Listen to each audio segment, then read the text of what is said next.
अस्ति कहाँ उहाँ नौटङ्की गर्दै थियो झुप्रीमा जान्छु भनेर। प्रचण्ड झुप्री सम्झिन्छ? झुप्री सम्झिनु भनेको त चेपाङको झुप्री सम्झिने हो प्रचण्डले। झुप्री सम्झिने भनेको चितवनको थारूको झुप्री सम्झिने हो प्रचण्डले। अनि प्रचण्डलाई र मार्फत सिआइए र युरोपियनले के भन्यो भने तिमी चेन्ज हुन्छौ कि तिम्रो लागि अफगानको जस्तै एक्सन उत्रिनुपर्छ भनेर प्रश्न गरे। अब क्रिटिसाइज सुरु भयो उनको। यति बेलाको चाहिँ कस्तो? यति बेलाको प्रचण्ड त नामको मात्रै प्रचण्ड, अमेरिकन दलाल भइसकेका, इन्डियन दलाल भइसकेका, त्यसमा धेरै कमरेड, यो त दुईटा मात्र नाम मात्र लिएँ क्या मैले। यी सबै प्रवृत्ति यिनको नेताको देख्यो भने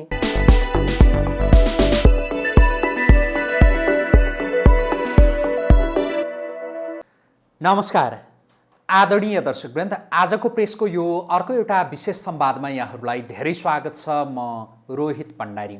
दर्शकवृन्द, नेकपा माओवादी केन्द्रले आफ्नो महाधिवेशन सम्पन्न गरेको छ र महाधिवेशन सम्पन्न भएसँगै नेकपा माओवादी केन्द्रको अध्यक्षमा फेरि पुष्पकमल दाहाल प्रचण्ड नै दोहोरिनु भएको छ। हामी आजको यो कार्यक्रममा माओवादीका तत्कालीन एकजना कमान्डर, माओवादी सशस्त्र युद्धका एकजना कमान्डरसँग कुराकानी गर्दैछौँ।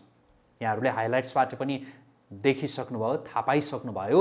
लानुराम चौधरी उहाँले माओवादी सशस्त्र युद्ध सञ्चालन हुँदै गर्दा लडाकुहरूलाई प्रशिक्षण दिने काम गर्नुहुन्थ्यो र उहाँका प्रशिक्षण एउटा लडाकुमा केन्द्रित हुन्थे, अर्को राजनीतिक प्रशिक्षण उहाँले दिने गर्नुहुन्थ्यो। त्यति बेला उहाँले देखेको, उहाँहरूले सोचेको माओवादी कस्तो थियो र अहिले माओवादी कस्तो भइदियो, यसमा केन्द्रित रहेर उहाँसँग हामी थप कुराकानी गर्दैछौँ। म उहाँलाई स्वागत गर्छु। स्वागत छ। नमस्कार, धन्यवाद। आराम हुनुहुन्छ? आरामै छ हजुर। यहाँ अहिले माओवादीमा त हुनुहुन्न हजुर, तर माओवादीले सशस्त्र युद्ध सञ्चालन गर्दाको एकजना कमान्डर, तपाईँ प्रशिक्षण दिने गर्नुहुन्थ्यो लडाकुहरूलाई, होइन? त्यति बेला तपाईँहरूको सपनाको माओवादी त्यति बेला कस्तो थियो र अहिले कस्तो भइदियो माओवादी? एकदम यो बेला बेला सबैलाई झस्काइरहेको विषय र त्यतिखेरको माओवादी देख्दै डर लाग्दो, सुन्दै डर लाग्दो। समाजमा अलिकति कसैले गल्ती गरेछ भने माओवादीको नाउँ सुन्ने बित्तिकै सप्रिहाल्ने अथवा आफ्नो व्यवहारलाई सपारिहाल्ने टाइपका माहौल निर्माण भएको हो। हेर्नुहोस्, हामी लडेकै पनि खास विशेष व्यक्ति विशेष कसैले मार्ने हिसाबले पार्टीले निर्णय गरेको होइन। त्यहाँको एउटा ठुलो निर्णय के थियो भन्दाखेरि सुध्रिने मौका दिने, अलि धनी हुनुहुन्छ भने उहाँहरूलाई आर्थिक सहयोगको लागि कारबाही गर्ने, कारबाही स्वरूप मतलब कसैको भौतिक ज्यानहरू नलिने। अनि कोही अब होइन म तपाईँहरूको विचारसँग सहमति छु भने म चाहिँ आफै अब जनयुद्धमा होमिन्छु भने आउने कति यस्ता धेरै आउनुभयो। आज पार्टी धेरै ठुलो अवस्थामा पुग्नुको एउटा कारण त्यो पनि हेर्नुहोस्। अर्को थियो जुन भौतिक कारबाहीहरू जताततै भए, त्यो चाहिँ अलिकति अराजक किसिमको अथवा प्रतिवाद गर्न खोज्दाखेरि अलिक कमान्डरहरू अलिकति त्यस्तै टाइपको भनौँ न, सन्काहा टाइपको हुँदै ठाउँमा धेरै नचिटाएको घटनाहरू भएको छ। हेर्नुहोस् रोहितजी, त्यस्तै एउटा हाम्रै एक्सनको तपाईँकै यही बानेश्वरको एउटा घटनालाई भनौँ, जुन दिन दिउँसै 11 बजे जर्नल भइसक्नु भएको थियो, लेफ्टिनेन्ट जर्नल भइसक्नु भएको थियो। राजु बस्नेतजी यही के अरे रत्नराजी स्कुल निराको हुनुहुन्थ्यो। उहाँको भाइ मेरो गेम टिचर पद्मोदय हाई स्कुलको, तर उहाँकै दाइले कारबाही गर्न म समेत सामेल छु। हेर्नुहोस् है, बडा गजब विषय छ कि।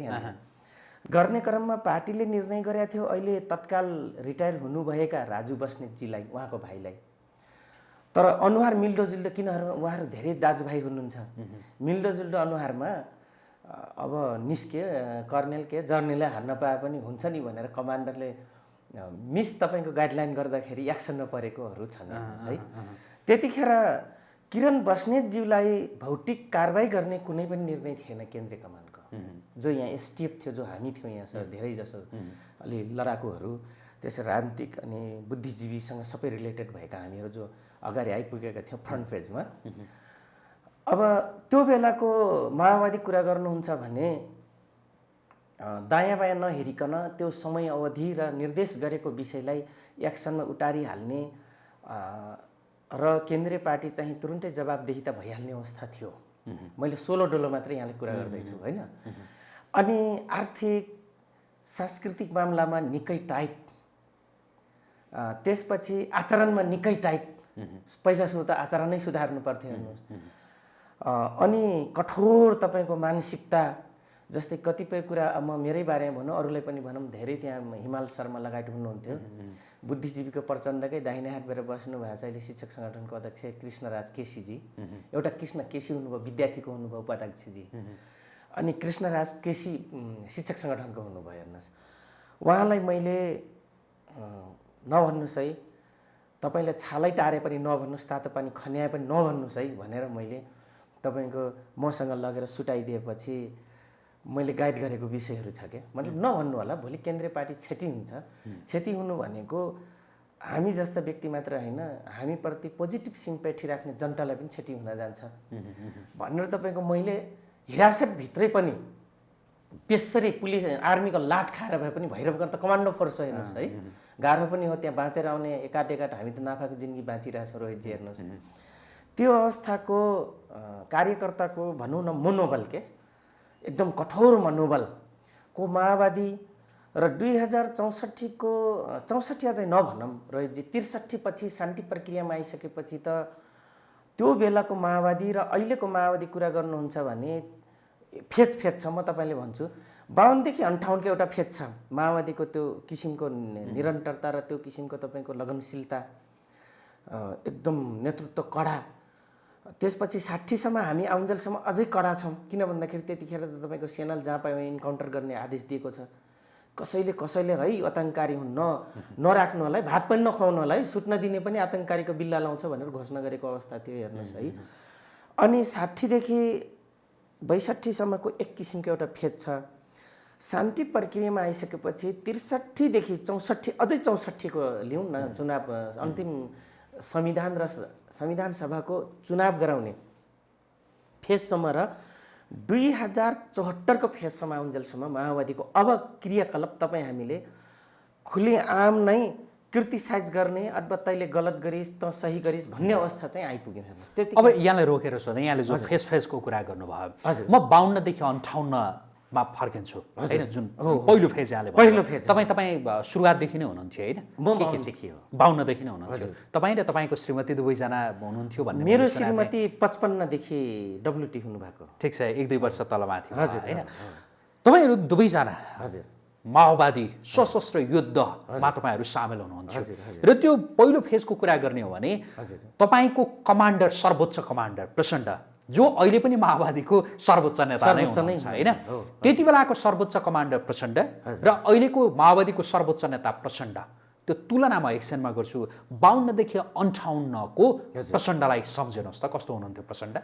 एकदम यहाँले अहम प्रश्न उठाउनु भयो। अझै पनि 3 करोड जनता र अब माओवादी कस्तो भन्ने प्रश्न जब चिन्ह खडा हुन्छ, 52 देखि 58 को प्रचण्ड त हेर्नुहोस् कस्तो थियो भन्दाखेरि यो नै सर्वेसारा हो, यो देशले अन्तिम मुक्ति दिने र यो देशलाई यस्तो जर्जरमा फसिएछ, तुरुन्तै पञ्चायतकालीन अवस्था सिद्धिया छ र प्रजातन्त्र आइसकेको अवस्था र फेरि फिडब्याक लिन नसकेको अवस्था कारणले गर्दाखेरि त्यो बेलाको प्रचण्ड त देख्न पाए हुन्थ्यो भन्ने जस्तो भएको थियो। किन म त एउटा संयुक्त जनमोर्चादेखि आएको कारण र उहाँ एकता केन्द्र महासालको महामन्त्री हुँदादेखि चिनी आएको व्यक्ति भएको कारणले गर्दाखेरि हामीलाई खासै अनौठो नलाग्ने, तर नयाँ आउनुभएका र नेपाली जनताले सुन्दै आएको प्रचण्डलाई चाहिँ कस्तो चाहिँ होला, यस्तो क्रूर छ कि होइन, अनि देख्दै डरलाग्दो छ कि कस्तो खाले राजनीतिक सुरु गर्यो होला। एउटा त दरबारमा तपाईँको एउटा सिपाही 4 घण्टा ड्युटी बस्दाखेरि झिङ्गाएर बस्दा पनि चलबल गर्न सकिँदैन थियो, त्यो स्थिति थियो दरबारिया उसमा। हेर्नुहोस् है, त्यसपछि जनयुद्धको 52 सालदेखि 58 सालको प्रचण्ड चाहिँ कस्तो होला, त्योभन्दा क्रूर छन् कि भन्ने प्रश्न थियो। तर यहाँले यति प्रश्न गरिराख्दाखेरि 2052 देखि 58 को प्रचण्ड भइदेव हे आज साइट म भन्छु उत्तर कोरिया जस्तो त नभनौँ रोहितजी, क्युबा जस्तो त नभनौँ, तर अहिलेको अवस्था 21औं शताब्दीको अवस्थालाई हेर्दा, डिजिटल युगमा रन गरेका जेनेरेसन पुस्तालाई हेर्दाखेरि सायद मलाई लाग्छ मोस्ट साइन्टिफिक एडभान्स माइन्डको हुनुपर्छ भन्ने हाम्रो ध्येय हो फेरि। तर त्यो 58 सालको स्पिरिटलाई 52 देखि 58 को हेर्ने हो भने अहिलेको जुन देखिरहेको प्रचण्ड त्यतिखेरको प्रचण्डको जुन मैले भनिरहेको छु यहाँलाई भन्न गर्दैछु कि मोस्ट एडभान्स साइन्टिफिक माइन्डको प्लानिङको इम्प्लिमेन्टेसनको या तपाईँको वारको र वारले जस्टिफिकेसन गर्ने एबिलिटी पावर भएको प्रचण्ड हुनु पर्थ्यो थियो त्यतिखेर चाहिँ थियो। एक शब्दमा भन्नुपर्दा 52 देखि 58 सम्मको प्रचण्ड कस्तो प्रचण्ड? 52 देखि 58 सम्मको प्रचण्ड एकदम नेपाली जनताको लागि मुक्ति र चरमचुली मै नै मुक्तिदाता हुँ भन्ने प्रचण्ड हो। के आधारमा थियो ल भन्नुहोस् त? के आधारहरू थियो रोहितजी, जसले 30 वर्षको पञ्चायतकालीनको अवस्था 104 वर्षको राणाकालीनको असर नसिद्धिसकेको अवस्था, लगट्टै 2046 को आन्दोलनदेखि 2058 को बिचमा प्रजातान्त्रिक ढोलीमुली चरित्र हैन, तपाईँ हामीले प्रजातन्त्रलाई जुन किसिमले वाइड ब्राउड टाइपको जे सोचेको थियो त्यो नभइसकेको, त्यसले अझै खुम्च्याउने काम भइरहेको बेलाको प्रचण्ड त्यतिखेर महान हुन् भन्छौँ हामी अझै पनि। त्यो बेलाको प्रचण्ड चाहिँ एउटै शब्दमा भन्नुपर्दा त्यो बेलाको प्रचण्ड र त्यो प्रचण्ड चाहिँ महान हो। त्यति बेलाको प्रचण्ड के कारणले महान? किन महान? यस कारणले के महान गर्नुहुन्थ्यो हुनुहुन्थ्यो प्रचण्डले? सपना देखाउनमा महान भन्ने हो कि सपना भयङ्कर सपना देखाउनुहुन्थ्यो त्यस कारणले महान भन्ने हो भनेदेखि आजभन्दा 1-2 वर्ष अगाडिको केपी ओलीलाई पनि धेरैले महान बनायो नि र अहिले पनि महान भन्छन्। अहिलेको 1-2 वर्ष अगाडिको केपी ओली जस्तै हो त्यति बेलाको प्रचण्ड कि कस्तो हो प्रचण्ड? हो, यहाँलाई 3टा प्रश्न तेर्स्याउनु भयो हैन, के का निम्ति कस्ता टाइपका प्रचण्ड महान भए हैन। सपना देखाउन छँदै थियो रोहितजी, अहिले पनि प्रचण्ड त्यही निरन्तरतामा छन्, सपनै नै देखाइराख्छन्। यो गलत हो उनको। एक प्रश्नको मैले जवाब दिएँ यहाँलाई। दोस्रो 2टा प्रश्न जो छ त्यो बेलाको प्रचण्ड महान हुनुको कारण के हो भने उहाँ चाहिँ जे भन्यो त्यो गर्न र हुबाहु गर्न र त्यसलाई रिजनेबल भनेको त्यसलाई कारण तत्त्वसहित दिएर तपाईँको प्रस्तुतिकरण हुने र प्रस्तुतको लागि तयार गर्ने प्रचण्ड थिए, त्यस कारणले हो महान। तेस्रो यहाँको प्रश्न रह्यो त्यतिखेरको प्रचण्ड के को लागि महान थिए त भन्दाखेरि यहाँ सुन्नुहोस्, त्यतिखेरको हामी किन इन्भल्भमेन्ट भयो रोहितजी, अहम प्रश्न छ। र अब यो पुस्ता यसरी इन्भल्भ हुनेवाला छैन वारमा, म खुद भनिदिन्छु, हामी पनि हुन दिन्न अर्को पुस्तालाई, हाम्रो आउने पुस्तालाई। बाहुन, छेत्री, तामाङ, राई, लिम्बू, गुरुङ, शेर्पा नेपालमा रहेका हामी फिगराइजेसन र सांस्कृतिक र तपाईँको मल्टी जियो स्ट्रक्चरमा बस्ने जति पनि जात जाति नेपालको टेरिटोरियलभित्र थियौँ हामी, सीमाङ्कनभित्र, ती जात धर्म त म यो जात ऊ जात छेत्री बाहुन मधेसी दलित यावत कुराहरू नभनिकन सबैजना चाहिँ हामी नेपाली हो, हामीले मुक्ति हुनुपर्छ भन्ने हिसाबले लगाउने प्रचण्ड र उनको पछाडि हामी लाग्ने नेपाली, त्यस बेलाको त्यो नेतृत्वको कमान्डर, सुप्रिमो कमान्डर महान प्रचण्ड हो। त्यसका निम्ति महान हो प्रचण्डजी। अब कस्तो प्रचण्ड भन्ने त प्रश्न त आइगयो, फेरि यहाँले बर्साइहाल्नुहुन्छ। अहिलेको भनौँ, अनि म 20मा जान्छु है फेरि। अहिले 20को प्रचण्ड कस्तो भनेर जान्छु। त्यति बेलाको प्रचण्ड महान प्रचण्ड तपाईँले भनिहाल्नुभयो। यति बेलाको प्रचण्ड नेकपा माओवादी केन्द्रको अध्यक्ष, माओवादीको सर्वोच्च नेता, यति बेलाको प्रचण्ड चाहिँ कस्तो प्रचण्ड? अब यतिखेरको प्रचण्ड त भन्नुपर्दाखेरि बिचमा छोड्दैछौँ अझै, शान्ति प्रक्रिया पछिको प्रचण्ड त कस्तो भयो भने अब क्रिटिसाइज सुरु भयो उनको। यति बेलाको चाहिँ कस्तो? यति बेलाको प्रचण्ड त नामको मात्रै प्रचण्ड, अमेरिकन दलाल भइसकेका, इन्डियन दलाल भइसकेका, युरोपियन दलाल भइसकेका, विभिन्न तस्कर माफिया ग्याङको नाइके भइसकेका प्रचण्ड। त्यसपछि नेपाली जनताले सुहाउँदो डेमोक्रेसीको कुरा गर्दाखेरि या रिपब्लिकन सिस्टम, राइट टु एड्जस्टको कुरा गर्दाखेरिको अवस्था हेर्नुहुन्छ भने त्यो प्रचण्ड रहेन।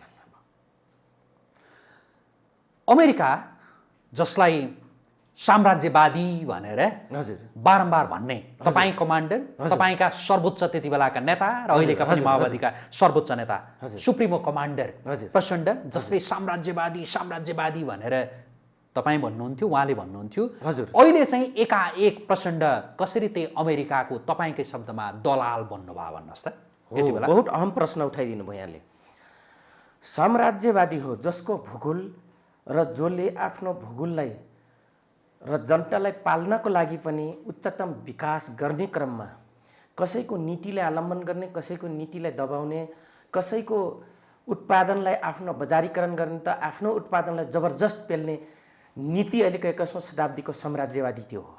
त्यतिखेर हामीले पनि साम्राज्यवादी भन्यौँ र अहिले पनि भन्दैछौँ, हाम्रो सुप्रिमो कमान्डर पनि भन्नुभयो। तर अहिलेको दलाल किन भन्नुभयो भन्ने प्रश्नमा आउनुभयो। अहिलेको सुप्रिम कमान्डर दलाल यस कारणले भए जो हामीले दिएको प्रशिक्षण र हामीले खोजेको साम्राज्यवादको विस्थापीकरण, नेपालबाट हुने विस्थापीकरण अथवा उनले जबरजस्ती लादेका अनेक नीति, हाम्रो आफ्नो नेपाली मौलिकता परकको नीति, हाम्रो आफ्नै नेपाली साम्राज्यवादको पन, स्पेसलिटी र तपाईँको क्लुको कुरा खोजिरहेको थियौँ। त्यो कुरालाई चाहिँ प्रचण्डले त्यो त होइन भनेर उहाँमा सबभन्दा बढी जो अमेरिकन पुँजीवादीहरूले जे गर्थे अथवा साम्राज्यवादीका दलालले जे गर्थे, प्रचण्डमा एक रत्तीभरि त्यो गएन। उहाँले स्वयं त्यो गरेर आफूसँगै लडिआएका र त्यसकै निम्ति आहुति दिएका, शहादत प्राप्त गरेका, तिनकै निम्ति घाइते भएका, तिनकै निम्ति पक्षमा बोल्दाखेरि तपाईँको तत्कालीन राज्य सत्ताले यातना दिएका व्यक्तिको पक्षमा उहाँ शिरोधारी गर्नुभयो, त्यही नै अङ्गीकार गर्नुभयो। र उहाँले सत्तामा पुगिसक्दा फेरि त्योभन्दा चर्को रूपले त्यसलाई नयाँ केही कुरा छ त मलाई देऊ, सिकाऊ, म त सत्तामा पुगेँ भनेर माग्नुभयो। मागिसकेपछि उहाँले उनीहरूको टोटल हुबाहु योजना प्लानहरू उहाँ कार्यान्वयन गर्नतिर लागिहाल्नु नेपालमा। त्यसैले अहिले चाहिँ मैले पुँजीवादी र साम्राज्यवादीको दलाल हो प्रचण्ड भन्नमा दुई मत राखिनँ। जस्तो के नीति? जस्तै एकछिनलाई भनौँ, इस्ट इन्डिया कम्पनीले तत्कालीन गरेको 1950 को सन्धिमा हुबाहु इन्डिया मार्फत तपाईँको विभेदका धेरै अभिसन्धिहरू हामीमाथि नेपालीमा थपारिएका सन्धिहरू, त्यसपछि गएर लोकतान्त्रिक रूपमा पनि जातीय कुरा उठाइदिएर, सङ्घीय कुरा उठाइदिएर दिन नसक्नु, युरोपियन युनियनले त्यतिखेर नदेऊ, दिन त देऊ, यसलाई चाहिँ पछि विभिन्न स्टेट बनाइसकेपछि त्यसलाई चाहिँ टोरमटोर गर्नु भनेर सल्लाह दिनु, तिनको उत्पादनलाई हुबाहु हाम्रो नेपालमा एकदमै पूर्ण रूपले बजारीकरण गर्न दिनु, त्यसपछि गएर तपाईँ तत्कालीन लिएका नीतिहरू नेपाल सुहाउँदो ब्युरोक्रेसी हुनुपर्नेमा उहाँले हुबाहु साम्राज्यवादीकै ब्युरोक्रेसीको अगाडि टम्सरण गर्नुभयो। जस्तै एउटा तत्काल उदाहरण छ, यो नयाँ पुस्ताले खुब बिजिरहेको विषय हो। आज शिक्षा मन्त्रीको छोरी कहाँ छन्? जानु हुँदैन म भन्दिनँ, किन लाहानु चौधरी पनि युरोप गएको हो पढ्नलाई, जानु हुँदैन म चाहिँ भन्दिनँ। उहाँको त्यो जेनेरेसनले हाम्रो शिक्षा मन्त्री देवेन्द्र पौडेलजीलाई लाट हान्न सक्छ, उहाँको छोरीले हान्नु पनि पर्छ। लाहानु चौधरीको छोराछोरी पनि हान्न सक्छन् मलाई बेलायत नजाऊ भन्दाखेरि, त्यो पुस्ताले जसरी पनि जान्छ। तर मेरो भनाइ के हो भन्दाखेरि त्यस्ता नेतृत्वले गरिबका केटाकेटीलाई 9 क्लास 8 क्लास पढ्दै हाइजेक गर भनेर गर्न लाएर, बुजुर्ग शिक्षा भनेर पढ्न नदिएर फेरि आज तिनका छोराछोरी चाहिँ बुजुर्ग शिक्षाको लागि बाहिर जानुपर्ने, साधारण स्कुलमा पढाउन नसक्ने, तिनको छोराछोरीहरू पुँजीवादी साम्राज्यवादीले खोलेको स्कुलमा महँगा जबकि हाम्रो हैसियतै छैन त्यति महँगो स्कुल पढाउने, त्यो स्कुलमा पठाउनु, अनि हामी फर्स्ट क्लासको नागरिक हो भन्नु, ग्रेजुएसन गर्नु, क्याडबरीली तपाईँको सेटलमेन्ट हुनु सोसियल पार्टमा, अनि त्यो साम्राज्यवादी होइन र रोहितजी। त्यसैले मैले भने प्रचण्ड दलाल हो। तपाईँले शिक्षा मन्त्री देवेन्द्र पौडेलको कुरा जोड्नुभयो, यो टुङ्ग्याइहाल्नु। देवेन्द्र पौडेलको छोरी अहिले बेलायतमा पढिरहनु भएको छ। बेलायत होइन, अमेरिका हुनुहुन्छ। अमेरिकामा पढिरहनु भएको छ हो, उहाँ ग्रेजुएटको विद्यार्थी हो, अन्डर ग्रेजुएटको। देवेन्द्र पौडेल लगायतका नेता, तपाईँ लगायतका भनौँ न, जति बेला तपाईँहरू युद्धमा हुनुहुन्थ्यो, हजुर, बुर्जुवा शिक्षा भनेर आम जनताका छोराछोरीलाई पढ्नबाट रोक्नुभयो होइन। अहिले मन्त्री भइसकेपछि उहाँले छोरी उता पठाउनु भयो पढ्नलाई, या त्योभन्दा अगाडि नै जानुभयो भने तपाईँको यो सन्दर्भ। म फेरि प्रचण्डकै विषयमा फर्किन चाहेँ। हजुर, तपाईँको बुझाइमा यति बेलाको प्रचण्ड तपाईँकै शब्दमा अमेरिकी दलाल भन्नुभयो होइन। तपाईँले जे जस्ता शब्दहरू प्रयोग गर्नुभयो, प्रचण्ड कहिलेबाट, कसरी, के कारणले यो अवस्थामा आइपुग्नु भएको छ? अब यहाँले कहिलेदेखि भन्नुभयो 58 लगत्तै या शान्ति प्रक्रियामा आइसकेपछि 58 लगत्तै होइन, शान्ति प्रक्रियामा आइसकेपछि त रूपै देखाउनु भयो। तर म सचिवालयमा हुँदाखेरि वार्ता सचिवालयमा हामी 8 जना व्यक्ति जो थियो, मभन्दा माथि 7 जना हुनुहुन्थ्यो, डाक्टर बाबुराम भट्टराई लगायत। त्यसमध्येको एउटा व्यक्ति मात्रै शहीद हुनुभएछ, जो भरत ढुङ्गानाजी, तत्कालीन एमालेको सभापति नुवाकोटका, हामी कहाँ आउनुभएको थियो। अहिले सबै जिउँदैछन्, सुरेन्द्र कार्की, मातृका, बादलजी, बाबुरामजी, होइन, देव गुरुङजी, यिनीहरू उहाँहरू चाहिँ अग्रजहरू सबै जिउँदै हुनुहुन्छ, लगायत लाहनु चौधरी पनि जिउँदैछ। त्यतिखेर आइसक्दाखेरि उहाँ बनिसक्नु भएको थिएन। नबन्न दिनको लागि म गोप्य चिठी लिएर हापुरेसँग पुर्याउने एउटा रणनीति तय खेलिएको थियो। म गोप्य चिठी लिएर गएको थिएँ हापुरे। तपाईँले गोप्य चिठी आफै चलाउनु? कस्तो चिठी त्यो गोप्य? त्यो के थियो त भन्दाखेरि, कसले मान्दैन, कसले शान्ति हुन दिन्न र कसले मानेपछि बल्ल नेपाली सत्तामा, के अरे नेकपा माओवादी सत्तामा आउँछ त भन्दाखेरि तत्कालीन आफूलाई परमाधिपति बनेका सेनाका भनिएका व्यक्ति ज्ञानेन्द्र शाहजी, उहाँको प्रतिनिधि कमल थापा। हेर्नुहोस्, त्यसपछि तत्कालीन युरोपियन युनियन आइसक्दाको अवस्थामा युएनडिपी को पर्दा पछाडि रहेर, युएनको एउटा अङ्ग रहेर बसेको युएनडिपी, त्यसमध्येका भेसो वा डिएफडी, जेटिजेड, आसियानको जाइका, कोइका, यिनीहरू फिडब्याकरहरू थिए यिनीहरूको। हेर्नुहोस्, नमान्ने तर कसले मनाउन सक्ने भन्ने त्यो व्यक्ति कसलाई रोज्यौँ त तत्कालीन पञ्चायतकालका अर्थमन्त्री शालीन व्यक्ति प्रकाश चन्द्र लोहनीजी। हेर्नुहोस् है, त्यो बेलादेखि चाहिँ प्रचण्डजी र बाबुरामजी त अब के भन्नु, उहाँ त जेन परेको कारणले गर्दाखेरि उहाँलाई त त्यो भन्नु आरोप लाउनु व्यर्थ हुन्छ, उहाँ देखाइराख्नुहुन्छ प्रवृत्ति बेला बेला, होइन, खुल्यामै। प्रचण्डजी त्यसपछि मोडिफाई हुनुभयो र त्यो अवस्थालाई प्रचण्डजीले चाहिँ एउटा गलत कुरा कहाँ गर्नुभयो, बाध्य हुनुभएको, मैले कुलु भनिदिँदैछु है यहाँले सुरुवातीकरणमा। म भद्रबन्दी केन्द्रीय कारागारमा थिएँ भर्खर, भैरवगढबाट शिवपुरी लाँदै शिवपुरीबाट मलाई जेल चलान गरेको थियो। त्यो बेला चाहिँ मलाई पनि त्यहाँभित्र कारबाही गर्नेतिर लागे यही बालकृष्ण ढुङ्गेलहरू। त्यतिखेर चाहिँ मलाई बाबुराम प्यानल भनेर कारबाही गरे। बाबुरामजीलाई चाहिँ प्रचण्डजीले बमकरमा राखिसक्नु भएको थियो रोल्पामा। हेर्नुहोस्, त्यसपछि इन्डियाले झ्याप्पै लाएर मोहन वैद्य, सिपी गजरेल, मातृका, सुरेश आले लगायत धेरैजनालाई, सुरेन्द्र कार्कीलाई लगायत झ्यापझुप समात्यो। हेर्नुहोस्, अनि प्रचण्डलाई र मार्फत सिआइए र युरोपियनले के भन्यो भने, तिमी चेन्ज हुन्छौ कि तिम्रो लागि अफगानको जस्तै एक्सन उत्रिनुपर्छ भनेर प्रश्न गर्यो। हेर्नुहोस्, इन्डियाले त्यसपछि त्यसलाई पोजिटिभली, तपाईँको साइलेन्टली त्यसलाई ट्याग गर्दै गयो क्या। मतलब हामी मिलाउँछौँ कुरा, किन जन्माएको उसैले थियो, उसलाई पनि गाह्रो थियो एक्सनमा उट्रिने बित्तिकै अफगान जस्तै उत्रियो भने। अनि त्यो दिनदेखि सुरुवाती भयो प्रचण्डको मोरल डाउन हुन। मतलब जति कम्युनिस्टको जति उछलाङहरू थियो उहाँकोमा, गरमपन थियो, त्यो सर्दीमा कन्भर्ट भयो। हेर्नुहोस्, चिसोपनमा कन्भर्ट भयो। त्यो दिनदेखि सुरुवात भएको छ। अब बिचमा के का निम्ति भन्नुभयो, यो के का निम्ति यति नरम हुनु पर्यो प्रचण्डजी र दलाल बन्नुपर्ने अवस्था किन आयो त भन्दाखेरि, अब यता त राजा छ, सेना युएनको अन्डरमा छ। अहिले पनि त नेपाली सेना युएनको अन्डरमा। हेर्नुहोस्, नेपाली जनताहरू मूर्ख भन्छन् नेपाली सेना होइन, नेपाली सेना, यो गलत हो।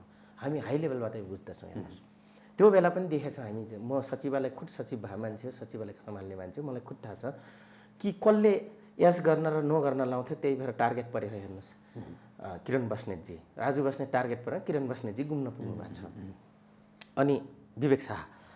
अब म के का निम्ति भन्दैछु त भन्दाखेरि, राजा त्यतिखेर तत्कालीन युएनको अन्डरमा सेना, अनि तपाईँको यता प्रजातान्त्रिक धेरै पार्टीहरू छन् होइन, यसलाई पनि कसरी फेस गर्ने, प्रचण्डजीलाई गाह्रो पर्यो। हेर्नुहोस्, अनि होइन यतिसम्म त 10 वर्ष लड्यौँ, अब एउटा विधि अपनाऊँ, कम क्षतिमा बढी उपलब्धि लिने भन्ने प्लान भयो क्या हजुरको बैठकमा। त कम क्षति केमा त, मानवीय भौतिक क्षतिहरू कम गरौँ। अब यो त भोलि त भयङ्कर ठुलो तपाईँको मानव संहारको, नरसंहारको मुद्दा लाग्छ। हुन त लाग्छ अहिले पनि, एउटै मार्दा पनि त आजीवन कैद भोगिन्छ भने होइन, त्यहाँ त केटाभरिले तपाईँको 26,000 त तपाईँको लिखित छ, दुई पक्ष राज्य र विद्रोही गरेर। त्यसमा यस्ता गोप्य रूपमा सुराकीमा त कति मारिया छन् थाहै छैन। तर लाख किन पुर्याउने एउटा रोल चाहिँ खेल्यो हेर्नुहोस्। इन्डिया र रोल कलम के खेलिदियो त भन्दाखेरि युएनसँग लगभग 50,000 नाघ्यो भने यसलाई चाहिँ कारबाहीको दायरामा चाहिँ हामी नै यस गरिदिन्छौँ भनेर तपाईँ गोप्य सल्लाह दिएको छ। यो कुरा कसै कमान्डरले खोलेछन् है। त 50,000 किन नगाउने, सकेसम्म त तपाईँको 20-30,000 ननाघोस् न, कम क्षति गर्ने, भौतिक क्षति।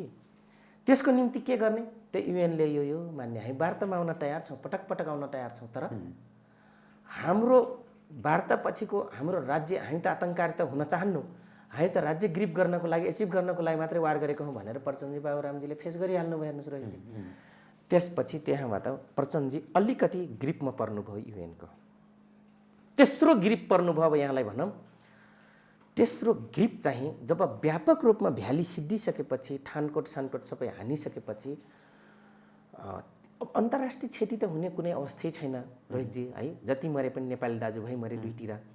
यति समेत भयो कतिपय कुरामा मेरै बिहेकै कुरा लिएर प्रसङ्गहरू कोट्याउँछन् के गर्नु। मास्टर डिग्री गरेको थिएँ, लेक्चरबाट गएको थिएँ, बाहिर बिहे गरौँ भने पुलिस र माओवादी जनसेना माओवादी लागेका नेताले छोरी नदिने, अनि भित्रै बिहे गर्नुपर्ने भयो हेर्नुहोस् है। अथवा माओवादी परिवारलाई कुनै कार्यक्रम नबोलाउने, छोराछोरी नदिने, सँगै सङ्गत पनि नगर भन्ने अवस्था त आयो नि 10 वर्षपछि। त्यसका निम्ति पनि सोसियल रङ इम्प्याक्टलाई प्रोटेक्ट गर्नको लागि पनि रोहितजी पार्टी केही उपलब्धि लिनको निम्ति आउनुपर्ने बाध्यता भयो हेर्नुहोस्। ठिक छ, यहाँसम्म पनि नेपाली जनताले लौन त लौ आए केही गर्लान् भने बाध्यात्मक रूपमा शान्ति प्रक्रियामा आउनुपर्ने भयो हैन त। अहिलेसम्मको यहाँको यो जे पृष्ठभूमि जे हजुर, जब शान्ति प्रक्रियामा आयो माओवादी हजुर हैन, हजुर, त्यसपछिको प्रचण्ड कसरी कसरी कहाँ चुक्दै जानुभयो। बस अब अहम रह्यो, अब चाहिँ अहम रह्यो प्रचण्डको झुकाइ। अब त बीचको कुरा गरिरहेछ हजुर। त्यसपछि गएर उहाँ अन्तरिम संविधान बन्ने क्रममा भयो। बडा मिठोसँग अन्तरिम संविधान लेखिएको छ होइन। गोलमेज जाने कि संविधान सभा जाने भन्ने भयो होइन। तर त्यहाँ रोल क्रममा रापरवा लगायत सेना प्रहरी कर्मचारीले सब सहयोग गर्नुभयो। नेपाली जनताले पनि गर्यो, नेपाली कङ्ग्रेसले गर्यो, लगायत अन्य मधेसी दल, साना दल, ठुला दल सबै हुनुहुन्थ्यो, उहाँहरूले पनि के सहयोग गर्नु भएन। गोलमेज सम्मेलन के को अन्तिम सभासद गठन भइहाल्यो। गोलमेज सम्मेलन नजाम, संविधान सभाको चुनावै भएपछि तपाईँको फाइनल भइहाल्छ नि। राजा रहने नरहने, सेना कहाँ रहने, प्रहरी कहाँ रहने, कर्मचारी कहाँ रहने, जनताको स्थान कहाँ रहने, अन्य दलको स्थान कहाँ रहने क्लियरिफाई भइहाल्छ नि भनेर तपाईँको संविधान सभा चुनावमा आइसकेपछि यो कुरा पनि अहम रह्यो। र यो नेपाली जनताको ठुलो आशाको धरोहर बन्न पुग्यो संविधान सभा। यहाँसम्म ठिक छन् प्रचण्ड, अझै म तपाईँले भन्छु यहाँसम्म पनि त्यति चुकिसक्दा पनि ठिक छन् प्रचण्ड आफ्नो ठाउँमा। सट्टामा आइसकेपछि प्रचण्ड अब उन्माद चढ्यो। बाध्यता पनि छ, पाएको उपलब्धिलाई सुरक्षित पनि गर्नु छ, आफ्नो रवाब पनि फैलाउनु छ, आफ्नो विपक्षीलाई बाई साइलेन्टली पनि सिद्ध्याउनु छ। प्रचण्डको लागि त्यत्रो ठुलो हेर्नुहोस्, अब रावण बन्नुपर्ने बेला भयो। एउटा ज्यानमा 12वटा मूर्ति टाउको हुनुपर्ने भयो प्रचण्डको हेर्नुहोस्।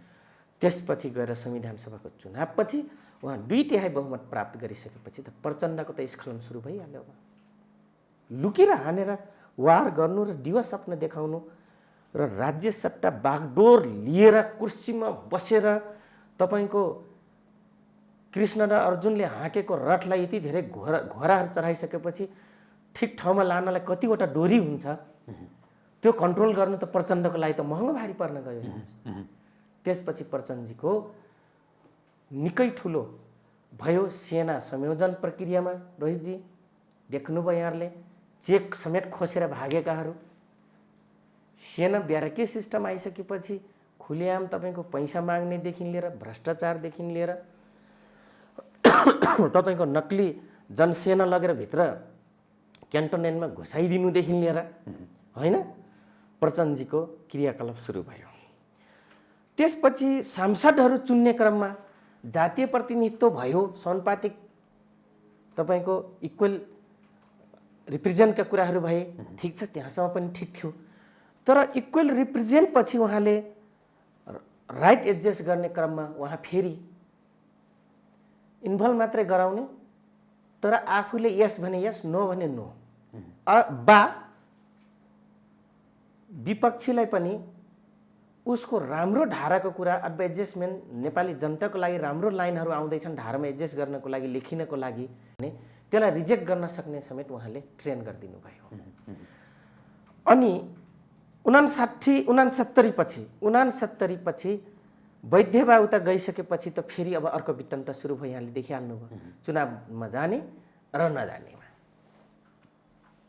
त्यसपछि अब प्रचण्डको नयाँ रूप, यस्तो नयाँ रूप आयो जो कि 52 सालदेखि 64 सम्म आउन्जेलसम्मको जति पनि अहिले तपाईँ हामीले यहाँ वार्ता गऱ्यौँ, कुरा गऱ्यौँ, जनअपेक्षाको कुरा गऱ्यौँ, त्यो त अब उनले भकुण्डो खेले चाहिँ उडाइदिए। गोलतिर हान्नु छोडेर त अब गन्तव्यविहीन, अब गोल पोस्ट कता हो तिनले देख्दै नदेखे रहँदै नभएको गोलतिर हानिदिनु भयो उहाँले। हेर्नुहोस् है, त्यसपछिको प्रचण्ड पूर्ण रूपले युरोपियन युनियन, अमेरिकन र इन्डियनको पूर्ण रूपले दलाल भए। अझै म भन्न जाँदैछु, त्यसपछि गएर इन्डियाले जे जे भन्यो त्यही। त्यसकै लागि सुरुङ युद्ध गराउनको लागि तपाईँ यत्रो ट्रेनिङ भयो, हतियारका यत्रो ठुलो लुटपाट भयो।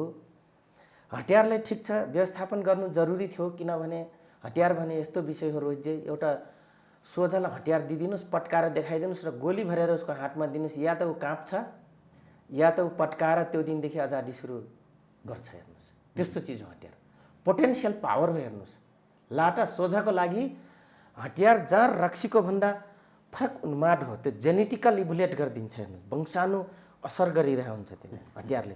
त्यो हतियारलाई व्यवस्थापन गऱ्यौँ, यसमा चाहिँ प्रचण्डले चुके भन्नुहुन्न फेरि। किनभने राज्य प्रणालीमा आउनको लागि, विश्वको सर्वमान्य पोलिटिकल सिद्धान्तमा आउनको लागि, राजनीतिक सिद्धान्त र टावर ट्र्याकमा आउनको लागि हतियार व्यवस्थापन गर्नु जरुरी थियो। यसमा पनि प्रचण्ड फेरि ठिक छन् एक मानेमा। तर हतियार दिएर हतियार चलाउनेलाई फेरि तिमीहरू त कहाँ कहाँबाट आयो, यताउतिबाट आयो, कता कताबाट आयो, जाऊ भनिदिए।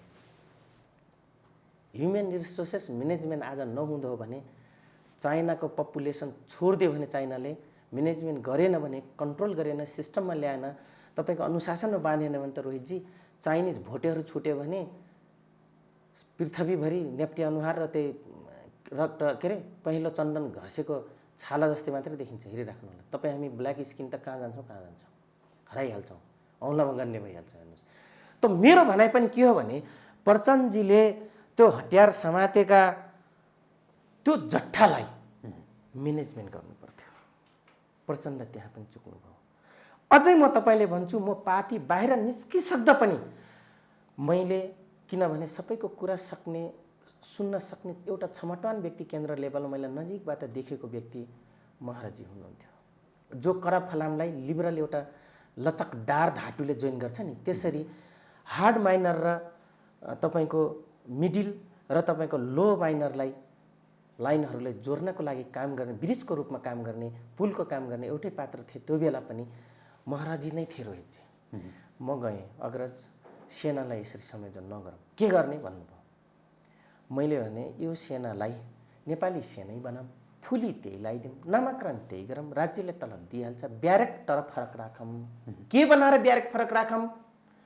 देशमा कुनै कथम कथाचित ठुलो अकाल मृत्युहरू, ठुला तहस महसहरू नचिटाएका, जस्तै 2072 को 90 सालको जस्तो भूकम्पहरू आइपुग्यो भने मानवीय व्यवस्थापनको लागि, राज्यले कन्ट्रोल गर्नको लागि र राज्यलाई सहयोग गर्नको लागि, पर व्यक्तिलाई सहयोग गर्नको लागि सेनाले काम गर्छ। त त्यसलाई एउटा निर्माण सेना बनाइदिउँ, देश विकासको लागि एउटा बोर्डर सेक्युरिटी सेना बनाइदिउँ, एउटा कृषि सेना बनाइदिउँ, जसले प्रोडक्सनमा काम गर्छ। 2 वर्ष, 3 वर्ष, 4 वर्ष, 5 वर्ष गर्नुहुन्छ त्यो ठाउँमा, त्यसपछि इन्जिनियर, डाक्टर के पढ्नमा लाग्छ उहाँहरूलाई बिस्तारै त्यहाँमा त साइड लगाइदिउँला। युनिभर्सिटीतिर डाइभर्ट गर्दै तपाईँको अरू देशलाई फिडब्याक दिनको लागि उहाँलाई जन्माउँला भनेर प्रस्ताव लिएर जाने व्यक्ति म हो रोहितजी। तपाईँको कुरा म राख्न त राख्छु, कमरेडहरू के मान्नन्, है लानु कमरेड भनेर हाँस्नुभयो मुसुक्क, हाँसै पार उयो उहाँको। तर मैले के सोचेँ, होइन अब केन्द्रीय लेभलको यस्तो राम्रो नेतासँग मैले प्रस्ताव राखेँ भने चाहिँ पक्कै घुसाउनु होला। हेर्नुहोस्, भरे त के गरिदिनु भयो प्रचण्ड। अब फेरि कहाँनिर चुक्यो। 5 लाख रुपियाँ दिएर भाडाका टट्टु भनेर जो प्रशिक्षण हामीले दिन लाउँथ्यौँ, हामीले दियौँ सारा जनतालाई, हाम्रै जनसेना पो 5 लाखे बनाइदिएछ। कहाँ त्यो बेलाको प्रचण्ड, कहाँ यो बेलाको प्रचण्ड। हेर्नुहोस् जस्तो यो पछिल्लो समयमा कि जो क्यान्टोनमेन्ट प्रकरणमा जो प्रचण्डलाई लिएर हजुर त्यहाँ अख्तियारमा एउटा मुद्दा पनि दर्ता भएको थियो, त्यो कहाँ पुग्यो के भयो थाहा छैन। तात्कालीन नेकपा एमाले र माओवादी केन्द्र एक भइसकेपछि त्यो त्यत्तिकै हरायो। फेरि जब यी फुटिसकेपछि फेरि एमाले जनबाट फेरि त्यही विषय त्यो बाहिर त्यो सतहमा ल्याउन थालिएको छ। तपाईँको बुझाइ चाहिँ नि यो क्यान्टोनमेन्टमा प्रचण्डको प्रत्यक्ष संलग्नतामा भ्रष्टाचार भएको छ कि छैन, एकजना माओवादी कमान्डरलाई के लाग्छ? हजुर यो एकदमै अझसम्म सबैको मानसपटलमा तरङ्गित हुने प्रश्न यहाँले गर्नुभयो। त्यो बेला के भएको थियो र हुन्छ कि हुँदैन भन्ने प्रसङ्गमा अलिकति म तपाईँलाई क्यान्टोनमेन्टका केही कुराहरू म भन्छु। जस्तै त्यो बेला जति पनि क्यान्टोनमेन्टभित्र कमान्डिङ फोर्स सम्हाल्नुभयो, रासन पानीहरू सम्हाल्नुभयो, कपडा लट्टाको विभाग सम्हाल्नुभयो, यी सबै व्यक्तिहरू चाहिँ तपाईँको अति नै लुप्त भएर चरमचुलीमा पुगेर भ्रष्टाचार गरेको छन्। यसमा दुई मत छैन रोहितजी। क्यान्टोनमेन्टमा भ्रष्टाचार भएकै हो, यसमा दुई मत छैन। त्यो प्रचण्ड सामु पुगेको हो कि होइन त त्यो पैसा? अब म तपाईँलाई भन्दैछु त्यो भ्रष्टाचार जनयुद्ध टाका पनि भयो रोहितजी, जनयुद्धकालमा नि भयो। हजुर जस्तै म तपाईँलाई भन्छु 10-20 लाख रुपियाँ लुट्यो भने बडा मुस्किलले प्रचण्डको हातमा 2-3 लाख रुपियाँ पुग्थ्यो। बाँकी भूगोलमा रहेका कमान्डरले के गर्थे भने ल है राख्नुहोस्, मरे भने मरिहालौँला, बाँचे भने त बाँडौँला भन्थे। यही हो शब्द। त्यो चाहिँ लानु चौधरी कहिले गरेन। म आँटिनँ क्या सर, किन 18,000 तलक म खान्थेँ लेक्चर हुँदाखेरि जेबेरमा। म त्यो जागिर गुमाएर इक्विपमेन्ट समातेको थिएँ, ब्याटल वारमा आएको थिएँ। अब त्यो पैसा एउटा लडाइँको लागि क्याम्प हमला गर्नलाई 5 देखि 10 लाख खर्च हुन्थ्यो। हेर्नुहोस् त्यत्रो ठुलो धनराशि खनाउनु पर्थ्यो।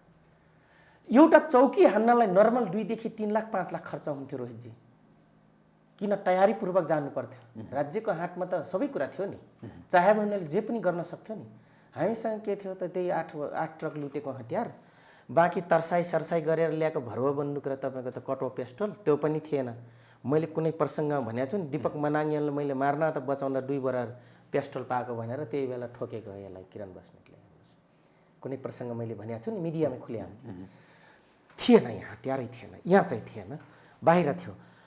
अब त्यो बेलाका धेरै भ्रष्टाचार त्यो हो। अब क्यान्टोनमेन्टमा त यस्तो व्यापक भ्रष्टाचार भएको छ कि हजुरको नगन्ने हिसाबले छ। जस्तै म तपाईँले भनिदिन्छु, त्यो गाडीहरू जति क्यान्टोनमेन्टमा यहाँले देख्नुभयो, त्यो गाडीहरू सस्तोमा 3 लाख 4 लाखमा किनेर आइसीमा किनेर ल्याएको थियो। कर्मचारीले 1 लाख 2 लाख रुपियाँ दिएर तपाईँको लिलाम गर्न लाएर क्यान्टोनमेन्टभित्र आउँथ्यो त्यो गाडीहरू। त्यो गाडीहरू आफ्नो आफ्नो व्यक्तिगत नाउँमा तपाईँ दर्ता गरे। आज कालीबहादुर खाम जस्ता मान्छे 2-2वटा पजेरो किन चढ्छन्? कालीबहादुर खामको पजेरो चढ्न सक्ने हैसियतबाट आएको र लानु चौधरीले त पजेरो चढ्ने भए त तपाईँको जेबेरमा क्लास लिन आउन जाँदा म पजेरोमा आउने जाने मान्छे आज चप्पल लाएर रोडमा हिँड्छु म। मान्नुहोस् लाइफको कसरी हुँदो रहेछ। तर आज उनी कालीबहादुर खामलाई मात्रै दोष नदिउँ, बिचरा त्यस्ता धेरै कमान्डरहरू हुनुहुन्छ रोहितजी, जसले त्यो बेला रसद व्यवस्थापनको नाउँमा, जनसेनाको व्यवस्थापनको नाउँमा पनि भ्रष्टाचार गरे। ठुलो पुँजीपतिहरूलाई लगेर तिमीहरूको अब खैरत छैन, पार्टी अब सरकारमा आउँछ बुझ्यौ भनेर पैसा ल्याउने पनि अथाह भ्रष्टाचार गरे। त्यो पनि त वान काइन्ड अफ द भ्रष्टाचार हो नि त। जस्तो त्यसै यहाँले भनेअनुसार कमान्डरहरूले भ्रष्टाचार गरे या त्यो अब म पैसा आउँदैछु प्रचण्डको खातामा पनि पुग्यो भन्नुहोस् त। म तपाईँलाई भन्छु सरी, अहिले मलाई याद छ म त्यो बेला लाटो थारू त थारूमा थारू मान्छे हो म रोहितजी।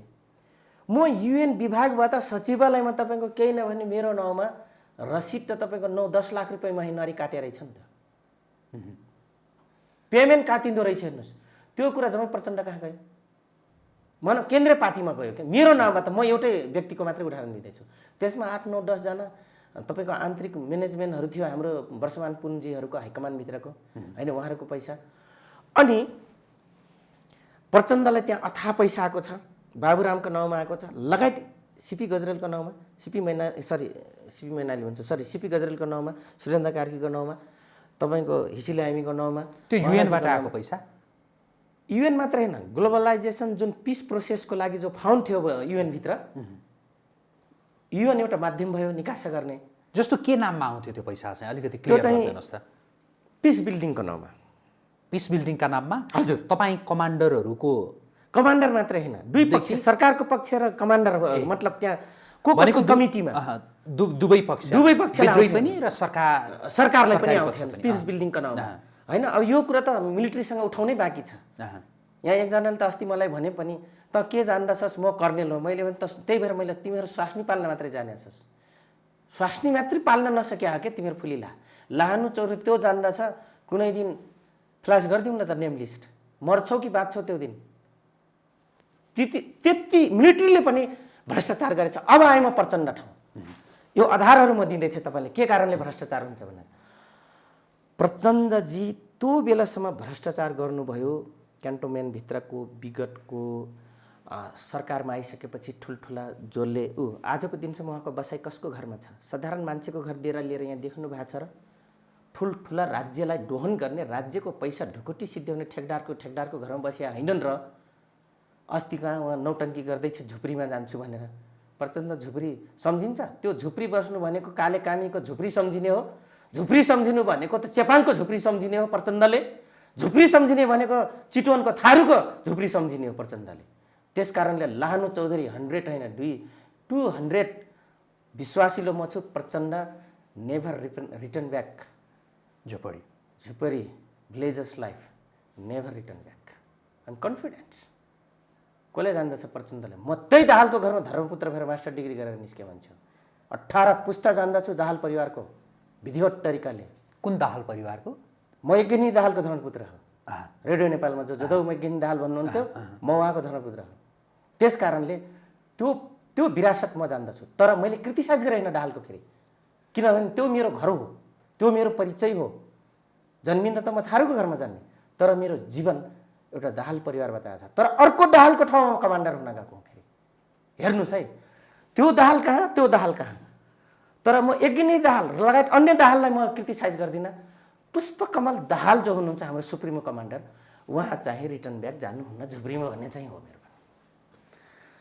हामीले यतिका कुरा गरिसकेपछि, जस्तो अघि हामी क्यान्टोनमेन्ट प्रकरणमा थियौँ होइन, त्यहाँको पैसा प्रचण्डको खातामा गएको हो भन्ने कुरा एकदम क्लियर होइन तपाईँले? एकदमै, त्यो त विश्वले थाहा छ, साधारण नागरिकले पनि थाहा पाउँछ। अब म तपाईँले आउँदैछु, अब फेरि त्यसपछि त्यो भ्रष्टाचार कसलाई केस थाहा हुनुभन्दा पनि त्यो व्यवस्थापन कसले गर्यो? उहाँको सुपुत्र प्रकाश कमरेडले गर्नुभयो। आज उहाँ हुनुहुन्न, तर उहाँको कुरा उठाउन बाध्य छौँ हामी। यसको लागि म माफी चाहन्छु, किन शान्ति पाओस् उहाँको आत्माले। कारण के हो भन्दाखेरि हामी पितृसत्तात्मक उसबाट समाजमा हुर्किरहेका मातृलाई बराबर दिँदा हामी दिनुपर्ने हाम्रो अधिकार हो, नैसर्गिक अधिकार हो, दिनुपर्ने। Fat is a father, truth is a mum भन्छन् होइन। यो चाहिँ तपाईँको एमएड बिएडमा पढाउनु पर्ने हुन्छ। सत्यवती आमा हुन्छन्, विश्वासिलो बाउ हुन्छ अरे। आमाले यो तेरो बाउ हो भनेर देखाएन भने बाउको परिचय हुन्न। यो फेरि हामी बुझ्दैनौँ। तर आज म यो प्रकाशको कुरासँग मैले जोडिन पुगेँ। त्यसपछि प्रकाशलाई मात्रै त्यति थाहा थियो कि नेकपा माओवादी हाइकमान्डभित्र आएको पैसा रिजर्भेसनको लागि हामीले कहाँ कहाँ लगानी गरेका छौँ, कसलाई दिएका छौँ, कसले दिन्छ थाहा थियो। प्रचण्डलाई थाहा थिएन। फेरि यो फेरि अहम प्रश्न छ। हेर्नुहोस्, थाहा त छ, जति प्रकाश कमरेडलाई थाहा थियो उहाँको सुपुत्रलाई प्रकाश दाहाललाई, त्यति उहाँलाई थाहा छैन फेरि। किनभने राइटलाई राइट भन्नुपर्छ र रङलाई रङै भन्नुपर्छ। दुश्मनको पनि राइट छ भने राइट भन्नुपर्छ भन्ने म व्यक्ति हो क्या। ठिक छ, उहाँले ठिक गरेछ भन्न आँटेर भनिदिनुपर्छ क्या। किन सही त सही हो नि, छोपेर त बिग्रिवल्ने छैन, देखिहाल्छ। हेर्नुहोस्, दुःख लुक्दैन भन्छन्, सुख लुक्छ भन्छन्। त्यस कारणले सही कुरा पनि लुक्दैन। त्यो जति छोप्न खोज्नु सही देखिहाल्छ। त्यस कारण प्रचण्डजीलाई त्यति चाहिँ थाहा छैन र उहाँ यदा कदा यही पैसाको व्यवस्थापन माफियाहरूले नै उहाँलाई सिक्वेन्स मिलाएको हो जो डेटसम्म जानको लागि। हेर्नुहोस्, प्रकाश दाहालको प्रकाश दाहालको यानि एकदमै त्यो महत्त्वपूर्ण कुरा गर्नुभयो होइन। प्रकाश दाहालको जुन तवरले उहाँको मृत्यु भयो हजुर त्यसमा हामी पैसाको केही पैसाको हो उहाँको चाहिँ व्यवस्थापन हुन मृत्यु सक्छ। मतलब कुनै रोग प्राकृतिक मृत्यु होइन भन्ने हामी पनि बाहिर बस्ने कमरेडहरू पार्टीभन्दा बाहिर रहने जति पनि क्याडर छौँ हामी यो विश्वासमा छैनौँ। अझै म विशेष विश्वासमा छैन कि म ल्याब रिसर्चर हो, म ल्याबको स्टुडेन्ट हो। मलाई थाहा छ कि डेथ नेचुरल डेथ अथवा बाई इभिडेन्स या एकदम ओकेजनली इभिडेन्स भइहाल्यो भने भइपरि आयो भने त्यो इभिडेन्स कस्तो हुन्छ र त्यसलाई कसैले मर्डर गरिन्छ या कर्तव्य ज्यान गरिन्छ। कर्तव्य भनेको जानी जानी मार्नु के, जानी जानी मार्नुलाई कानुनी भाषामा कर्तव्य ज्यान भनिन्छ, कर्तव्य मुद्दाहरू भनिन्छ। त उहाँमाथि जो कर्तव्य डेथ पोइन्ट भएको छ त्यो चाहिँ फेरि बनावटी होइन, त्यो चाहिँ गरिएको छ, गराइएको छ, गरिएको छ। हेर्नुहोस् है, त्यस कारणले अब बिचरा थाहा त छ सुप्रिम कमान्डर प्रचण्डजीलाई, तर अब कहाँ भन्नु त। त्यो पछाडि लाग्दा फेरि यताको पार्टी जहाँ गन्तव्य तय गरिएको छ त्यहाँ पुगिँदैन। हामी अलिकति विषयान्तर भयौँ, प्रकाश दाहालकातिर पुग्यौँ होइन। हजुर, जो नभएको पात्रका विषयमा यति बेला धेरै चर्चा के गर्नु होइन। जस्तो अब प्रचण्डकै विषयमा कुरा गरिरहँदा अब उहाँ यो महाधिवेशन जो राष्ट्रिय सम्मेलन भनिएको थियो एकाएक महाधिवेशनमा रूपान्तरण भयो र निर्विरोध उहाँ अध्यक्ष पनि बन्नुभयो। हजुर, अब माओवादी चाहिँ कस्तो होला के देख्नुहुन्छ यहाँले? प्रचण्डको नेतृत्वमा त्यो सशस्त्र युद्ध गरेको त्यो माओवादी, अहिलेको त्यो माओवादी, फेरि त्यसको त्यो माओवादी, केही क्रिटिसाइज र केही तपाईँले फ्युचर फिगराइजेसनका कुराहरू प्रश्न गरिदिनु भयो। हेर्नुहोस्, अस्ति कत्रो ठुलो मार भोग्नुभयो प्रचण्डजीले, तर के भन्नुहुन्छ? प्रचण्ड यति मात्र होइन रोहितजी, म एक त केन्द्र मसालदेखि चिन्छु प्रचण्डजीलाई। म संयुक्त जनमोर्चाकै स्टुडेन्ट हो, म विद्यार्थीकालदेखि राजनीति गर्दै आएको हो। आज 46 वर्षको अब माघे सङ्क्रान्तिदेखि म 47 लाग्छु।